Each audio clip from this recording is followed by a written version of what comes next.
Hey guys, welcome back. So before I show you my physiotherapy, cost-effective physiotherapy for my total joint replacement, TMJ, and my discectomy, I thought I'd do a quick scar check-in.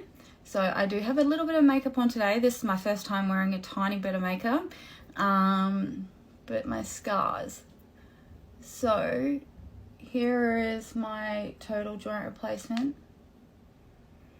They are a bit red today, and here is my discectomy with fat graft.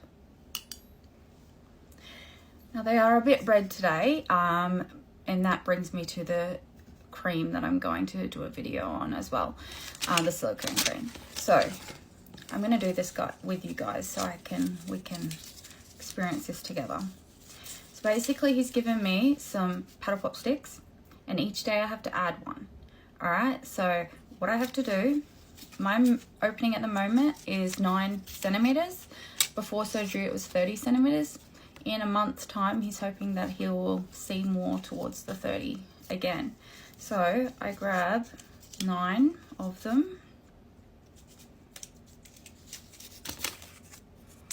Okay, now I have to insert them.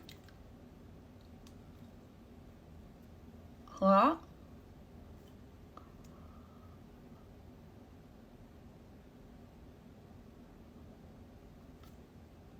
Do that for 30 seconds for 5 minutes. That hurts. But necessary and a very cost-effective way without spending hundreds on hundreds on a TheraBite. And then I'll get my physio as well to actually do some work on me. So that's very interesting, and I'm not looking forward to doing that, but I've got to get my opening better. So at the moment it's only at 9 centimeters, which isn't much. Okay, all right, thank you.